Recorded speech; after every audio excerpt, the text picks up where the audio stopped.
Hi, everyone. I want to talk a little bit about diagnostic assessment. You've heard me talk about the four purposes of assessment: screening, diagnostic, progress monitoring, and outcome evaluation. And when you're implementing a school-wide literacy model like MTSS, you need assessments for all four purposes. Diagnostic assessment, I think, is the most misunderstood. When you hear the word diagnostic, sometimes people tend to think that means diagnosing a disability or other condition. That's not the way that the term is used in this case. Diagnostic assessment is to help you find what to teach next. So those four purposes of assessment, the purpose of diagnostic assessment is to help you to define exactly what should I teach next. If you think about an instructional skill hierarchy or sequence, what's the next skill that the student needs to learn? What are the skills that the student already knows? What are the skills that the student doesn't know? And where should you start your instruction? So diagnostic assessment should be very instructionally relevant. It is designed to be used by teachers, by specialists, special education teachers, and so on, to help inform the work that they're doing with students.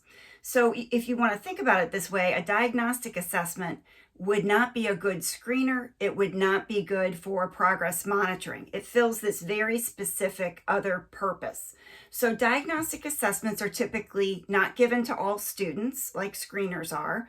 They're given very selectively only when you have a question about a student, about what to teach next, that your screening assessment can't answer. When you're left with a question, or when a student is perhaps stalled out, you've been doing some small group intervention, perhaps at tier 2, and other students in the group are progressing, but this one isn't, that might be a good time to do a diagnostic assessment. Diagnostic assessments are typically not standardized in the way screening assessments are.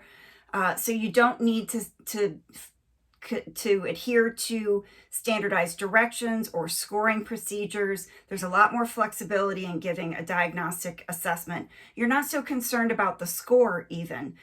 You're mostly interested in knowing what can the student do and not yet do. Diagnostic assessments are often not timed because you're not worried about or concerned with comparing one student to other students or comparing a student to some kind of a standard cut point or a goal. Not so worried about the score. So the diagnostic assessments are ones that you typically give one time. They're not typically designed to measure growth over time. They're not typically used like progress monitoring assessments are. So sometimes even when the title of the assessment uses the word screening in it, it's actually a diagnostic assessment. So I'm thinking about the PAST. The S stands for screener, but that's a diagnostic test. I'm thinking about the PASI or PSI from 95% group. Those are diagnostic assessments, even though the word screening is in their title. So be aware of that. Watch out for the characteristics that I've described when you are selecting diagnostic assessments. People often ask for diagnostic assessment examples. I've named a couple here. There are some in the area of phonemic awareness and decoding that are available free, for example, from Really Great Reading. I, of course, like the diagnostic assessments from Acadience Learning. They have one for phonemic awareness, for word reading and decoding, but they also have a diagnostic for comprehension, fluency, and oral language. Those are difficult skill areas or domains to find diagnostic assessments for.